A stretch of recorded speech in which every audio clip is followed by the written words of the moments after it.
Last year, Asus released the fantastic ROG Phone 3, which we called a gaming powerhouse for everyone, thanks to its ability to function both as a superb, regular smartphone, but also as a great gaming device. Asus skipped the 4 due to an East Asian superstition and went straight for the ROG Phone 5. Can Asus one-up itself with this next generation? Is it worth buying over the ROG Phone 3? Let's find out in Android Authority's ROG Phone 5 review.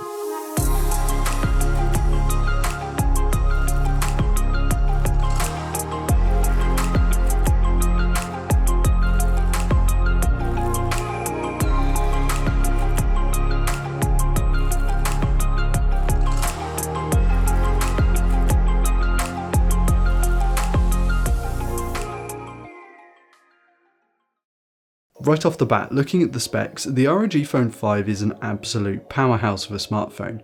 It comes with a Snapdragon 888 with 8 to 18 gigabytes of RAM depending on the version, and from 128 to 512 gigabytes of non-expandable storage.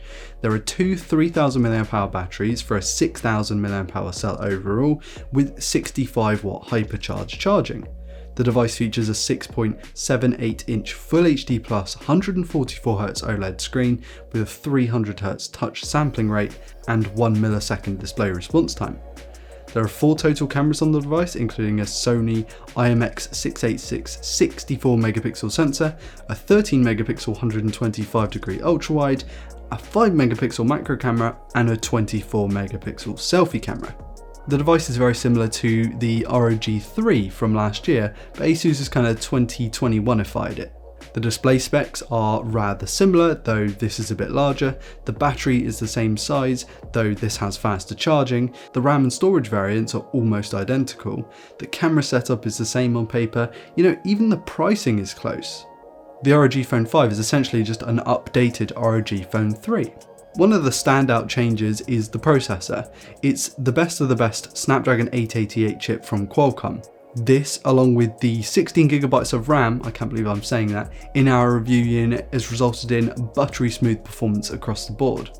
From loading up large apps to playing heavy 3D games to processing multiple portrait mode photos, the ROG Phone 5 is a beast. I played a decent amount of one of my favourites, Real Racing 3, and I found the phone got really hot around the middle. It's not going to be uncomfortable for most people, although my fingers did get a little clammy after a long gaming session. This is something that can be rectified with the Aeroactive cooler from Asus that clips on the back and allows the fan to kind of cool the phone down. But this is also not included in the box. This is something you're going to have to pay for after the fact, so I'm not really sure if that lets Asus off the hook, to be honest. We found that in synthetic benchmarks, the ROG Phone 5 falls a little behind the Mi 11, even with X mode on. However, after some internal testing, we found this is very likely due to the pre-release software that's on the ROG Phone 5. This is typically a trait that we've seen with previous ROG phones where until the final software build comes out, we don't get the full performance out of the chip in synthetic benchmarks. But even if this isn't the case and the ROG Phone 5 does perform this way, it's still a top shelf performer and is going to be really great for gamers. So don't discount this performance just because it gets beaten by the Mi 11. The display definitely adds to the super smooth experience too. It's a 6.78 inch Full HD Plus 144Hz OLED display in the 20.4:9 aspect ratio with a 300Hz touch sampling rate. Numbers aside, this is the most responsive screen in a smartphone, at least from what I've tested. It's not going to be the sharpest around, it's Full HD Plus, not Quad HD Plus, but I actually think that that's a good thing because one, it allows the chip to produce more frames because each frame is less intensive, which means you can make more use of that 144Hz display, and two, it's a cost saving measure. It allows the other things to come into the build, and this model with 16GB of RAM and 256GB of storage is still only €999, which in the grand scheme of things, these days for a flagship smartphone is about right. The display looks really good, it gets really bright, there's a selection of colour modes and refresh rate options within Asus's software, so there's plenty to choose from and it'll allow you to tailor it the way you want. If you don't care about that, there are auto modes that you can select and just let Asus do all the work. The uninterrupted display with the top and bottom bezels is the best way to lay out a gaming phone for a couple of reasons. One, it gives you somewhere to place your thumbs when holding the phone in landscape, and two, it creates space for stereo front-firing speakers. These stereo front firing speakers in particular are fantastic. They're really well balanced, there's plenty of low end, especially for speakers that are this small. It works really well, they get plenty loud, it's a really nice experience, and if you don't really care about using speakers, it's got a quad DAC inside with a 3.5mm headphone port, so you can use that. And if you switch to wireless headphones, there's plenty of Bluetooth codec options. Moving on to the design now, not much has really changed from the previous iteration of ROG Phone. However, there have been some improvements. The rear-placed RGB ROG logo is now made up of little dots, which creates a really cool effect. You can change the colour with the included Armoury Crate app, and it's also used to display notification LEDs. And if you don't like it, you can just switch it off in the settings if you're not a fan of LEDs. Which brings us to the software. So gaming branded anything can often be over the top with a lot of options, selections, a lot of lights, a lot of RGB. The design itself tends to be over the top as well, but Asus kind of gives you the option with this one. Asus lets users pick between a gamery ROG UI and the classic Zen UI looking theme. I've described Zen UI as stock plus before because it's really clean and close to stock Android, but sprinkles in some useful features. The same is true for the ROG Phone 5's Android 11 based classic UI interface. You can pick between plenty of battery performance balance settings, Armoury Crate allows you to tailor the experience just the way you like it, and Game Genie is accessible via swiping from the left in games to set up the phone how you want it. You can use the built-in air triggers, which are these touch sensitive shoulder buttons on the top, to use the on-screen items without having to actually touch the screen. You can even adjust FPS caps and screen refresh rate modes from this Game Genie app. It's rather powerful. And if you don't want all that, Asus gives you the option to set everything to auto and just play the games. Although I'm not sure why you'd buy a ROG phone if you didn't want to set up and calibrate your phone for your gaming needs. What gamers might not be too fussed about is camera performance, and Asus told us that the cameras weren't the focus of the ROG Phone 5, which makes sense. However, like last year, the camera setup really impressed us. Now it's got a 4 camera setup, a 64 megapixel main, 13 megapixel ultra wide, 24 megapixel selfie camera, and 5 megapixel macro camera, which is a bit gimmicky, but if you want it, it's there. However, it's quality, not quantity that Asus has gone for this time, and that's worked out in their favour. Just like the ROG Phone 3, the ROG Phone 5 does an excellent job of capturing dynamic range, colours, detail. The quality disparity between the ultra-wide and the main camera is noticeable, but not awful. There does seem to be plenty of sharpness also. I found the images to look quite natural, and they didn't really sway towards like overly processed or overly sharpened. There is definitely some digital sharpening going on, as with most cameras, but it's not overly pronounced, which is nice. The selfie camera isn't bad as long as you keep the portrait mode off. It did struggle a little bit with my lockdown mop in these selfie portrait shots, but weirdly enough, switching the cameras around and using the rear shooter for portraits resulted in surprisingly accurate edge detection.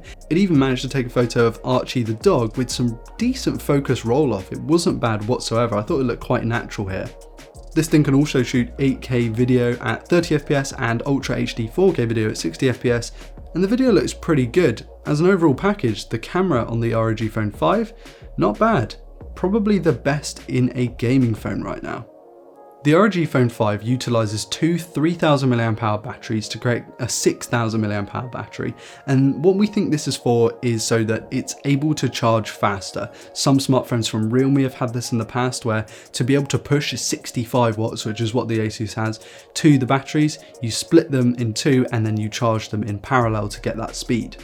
And in our testing, that in-box charger, that's right, you don't have to pay extra for it, with the braided nice USB-C cable and everything, managed to get our device from 0 to 100% in 55 minutes, which isn't earth-shattering by any means, but is still pretty impressive for a 6000 mAh battery and the fact that you get the charger in the box.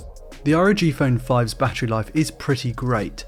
For the first 2 to 3 days I actually had concerns, but a factory reset and a software update almost transformed the device. The phone provided superb battery life when harshly testing the phone, and did even better when I was using it more moderately during my busy workday. If you're a heavy user, you should be able to achieve a full day. However, if you're a lighter user, you can expect 2 days of usage out of this thing. It might not be the best we've ever seen from a 6000 mAh cell, but given the power hungry components, it's pretty impressive.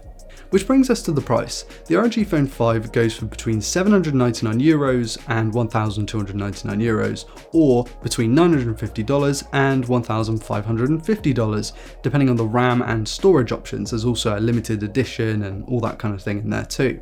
It's competing with the Black Shark and the Red Magic devices, the former of which doesn't have a Snapdragon 888 powered device yet. However, the latter has announced its 888 powered Red Magic 6, which looks very competitive. Compared to the Galaxy S21 Plus, it's not as well rounded, and the camera doesn't perform as well, and the design isn't going to please as many.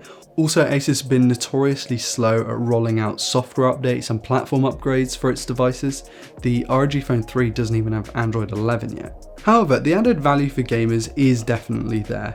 Asus has a suite of first-party accessories, including a Nintendo Joy-Con style controller and a cooling fan, both of which need to be purchased separately for the standard ROG Phone variant. The air triggers provide a fantastic way to play with mobile games. The front-firing speakers are absolutely top shelf, as is the 144Hz hyper-responsive OLED display.